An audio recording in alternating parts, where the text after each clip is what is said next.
So yan guys. Opo, Anong tawag sa pinuntahan natin po? Kuya Elvis? Nagtabon po. Nagtabon pa rin po yun. Opo. Yan, grabe. Yun yung unang spot. Tapos pupunta naman tayo ngayon sa Nagtabon beach. yun, sa beach. Let's go. Makita natin yung karagatan para masulit natin. Grabe, parang nawala yung mga problema ko dun Elvis Grabe. Okay ba? Maganda ba? Okay, maganda. So nice. Sulit ni 1.5. Tama si Kuya. Tama, tama nga si Kuya, yung pinsan niyo po, no? Grabe. Pupunta na tayo doon mga par. Ayan na guys, kita na namin yung dagat. Wow!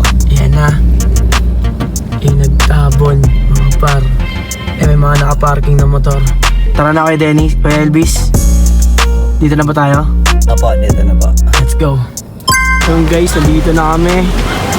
Nagtabon. Mga par. Solid. Let's go.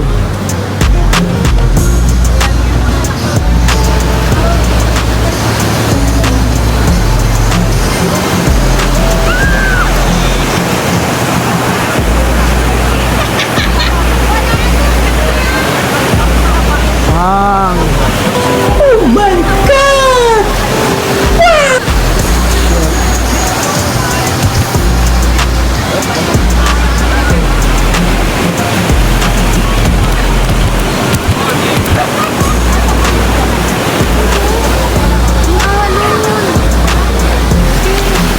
So kung makikita nyo, grabe, napakaganda ng dagat at malubog na nga yung araw niyan. Buti na lang nakahapot kami dahil pinagbigyan tayo syempre ni Kuya Elvis na makasakay. At syempre 1.5 na yung balikan papunta dito at syempre yung pauwi. Ayan, may mga turista dyan, may mga American people. Yan, tingnan naman yung ng dagat, grabe, nakakawala ng problema, di ba?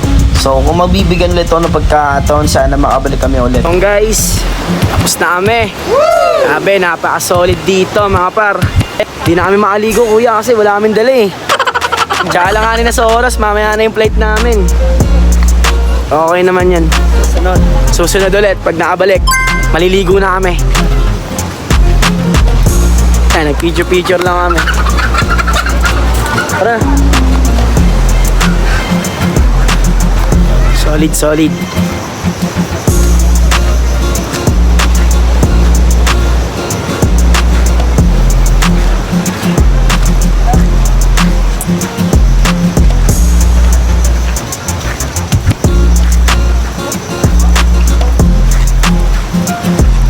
Dadaan na tayo ng ano, no? Al. Dadaan na tayo. Diba NCA ba yun? Ha? Dadaan na tayo. Bibili na tayo ng mga ano, mga par. Mga souvenir. Mga pasalubong. Para sa mga tropa. Sa mga mahal natin sa buhay. Wala, gusto naman namin maligo. Wala naman kami dalang damit. At alanganin na rin sa oras.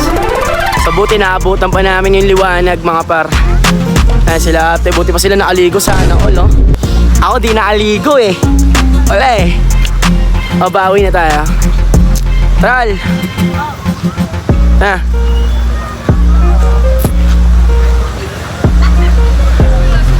Ano? Masaya ka ba? Yes! Pero gusto ko sana maano man lang yung basahan ng Ano ba? Gusto ko man lang mabasa ng dagat. Dagat mo ba? Wow, ayoko. Yung pakbare. Bakunin ako ng bench. Okay ka lang?